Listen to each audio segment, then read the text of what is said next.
So did an avalanche kill them? In 2019, Russia reopened the investigation, and in 2020, the Russian Prosecutor General's office concluded that an avalanche was the most likely cause. Their explanation was essentially this: a snow event threatened the tent. The hikers believed they were in immediate danger. They made an escape route. They headed toward the forest. They planned to wait until the danger had passed and then return. But the weather and darkness turned a temporary escape into a death sentence. Most died of hypothermia. Others suffered severe injuries. The remaining questions were what caused the injuries, and exactly how the sequence of events unfolded. Subsequent scientific research made the avalanche scenario more plausible. But even the scientists behind the research were cautious. They didn't claim to have reconstructed every second of that night. They didn't claim to have solved every bizarre detail. They showed that a certain type of snow cover failure can physically occur under reasonable conditions. That's a very different statement from, "We know exactly what happened." And that difference is crucial, because the Dyatlov Pass incident isn't a crime, where we can easily identify the killer. It's a reconstruction problem. We have fragments, a tent, footprints, bodies, weather conditions, photographs, autopsy reports, and decades of speculation. What we don't have is one piece of evidence that would answer that question directly. A witness. Asher finalement imagine the scene. The night of February 1st, 9 climbers are inside a tent. Outside, the temperature is dangerously low. Winds are whipping across the mountain. The snow is piling up. The group is exhausted. They've spent days trekking through difficult terrain. Then something happens. Maybe the snow layer shifts. Maybe they hear a noise. Maybe they feel pressure on the tent. Maybe they believe something bigger is about to happen. They don't know. And that's important, because fear doesn't require certainty. You don't need to know an avalanche is coming. You just need to believe it might happen. Suddenly, staying inside feels like suicide. Someone cuts open the tent. The group gets out. There's no time to dress properly. There's no time to put on boots. There was no time to gather everything. They moved downhill. The plan was probably simple. Get away from danger, reach the trees, light a fire, wait, return. But once they reached the forest, the mountain changed its rules. The fire gave them some warmth. The people stayed nearby. Others may have tried to build shelter, and some began to return to the tent. That's where the evidence begins to fade into obscurity. We don't know exactly what each person did. We don't know what they said. We don't know who made the final decisions. And we don't know what they believed was happening. We can only reconstruct the sequence of events from the physical evidence. And that's where this case becomes almost utterly frustrating, because the people who could have shed light on it are all dead. An American perspective. So why should American audiences care about something that happened thousands of miles away, over 60 years ago, during the Soviet era? Because if you strip away the Russian names and Cold War politics, the Dyatlov Pass incident feels all too familiar. America has its own long history of wilderness mysteries. People disappear in national parks. Hikers get separated from their groups.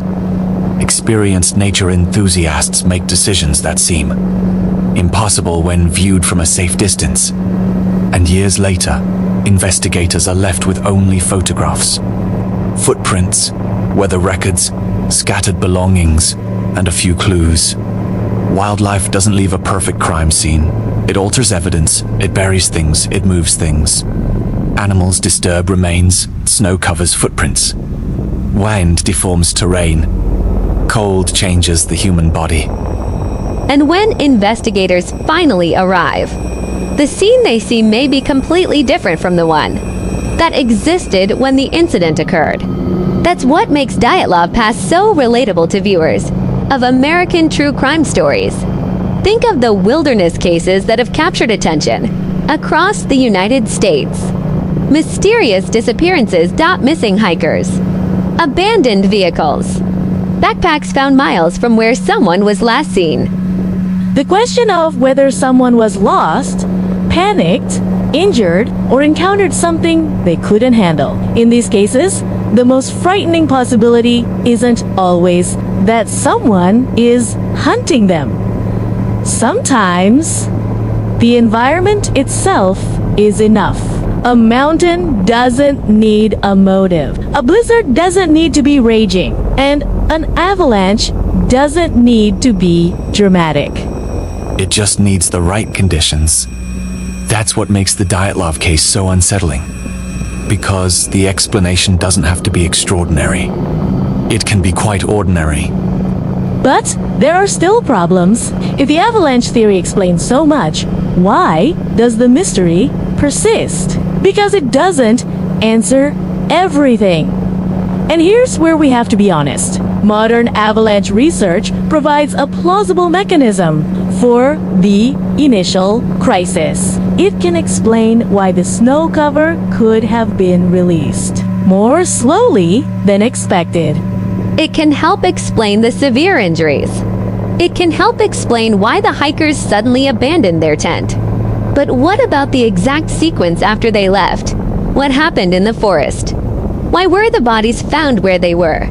Why did some people appear to have tried to turn back? What exactly happened in the crevasse? Why did some hikers suffer severe injuries while others appear to have died primarily from exposure to extreme weather? And what about radiation? What about the reports of lights? What about every little detail that has been used to construct different theories? Some of these questions have plausible explanations, some have conflicting explanations, and there's simply not enough evidence to answer with confidence. That's the difference between saying a theory is possible and saying a mystery has been solved. Theory vs. fact. Here's something that's often forgotten when people talk about Dyatlov Pass. A good mystery isn't one where every bizarre detail has to lead to the most terrifying explanation. A good mystery is one where you resist the temptation to fill in missing information with whatever story sounds best. The facts are disturbing enough. 9 experienced climbers died. Their tent was abandoned. It had been cut from the inside. Their equipment was abandoned. They left their shelter in dangerous weather. Some were lightly clad. Some died of hypothermia. Others suffered severe traumatic injuries. The bodies were found over several weeks. The initial investigation didn't identify a specific cause, other than powerful natural forces. Decades later, investigators revisited the case, and modern research has shown that a delayed slab avalanche is physically plausible. Those are the facts. Anything beyond that needs to be handled with caution. Maybe they heard snow moving. Maybe they feared an avalanche. Maybe a chunk of snow actually fell on the tent. Maybe the first incident caused injuries that were later fatal. Maybe a crevasse played a role in the worst trauma. Maybe hypothermia and exhaustion explain some of the strange behavior. Maybe several things happened in sequence. It's possible. And let's be honest, a series of ordinary disasters might be more frightening than one extraordinary one.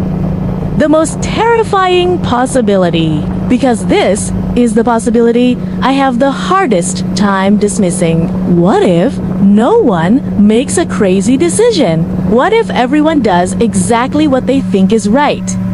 Imagine you're in that tent. You believe something dangerous is happening. You wake everyone up. You tell them to get out. The group heads for the trees. That's rational. You light a fire. That's rational. You try to build a shelter. That's rational. You send some people back to the tent. That might also be rational. But everyone dies. That's the cruel part. Sometimes survival isn't about making the right decision. Sometimes the conditions are too harsh. And once the first mistake is made, the next decision is made under pressure. Then the next, then the next. Until suddenly there are no good options left. If the avalanche scenario were true, the climbers might have believed they were avoiding an immediate threat, but they were instead caught in a much greater threat. Cold, wind, darkness, terrain, and time. Every minute away from the tent made survival more difficult, and every minute they spent trying to survive probably made the return journey more dangerous. It could explain why some people died near the forest, while others were found trying to return. It could explain the fire, shelter, separation, injuries, exposure. Not perfect, but enough to turn a seemingly impossible story into something tragic and human. 60 years of questions. The Dyatlov Pass Incident has endured for generations. People have written books about it. Documents have been made. Television shows have examined it. Researchers have built snow models. Investigators have reopened the case.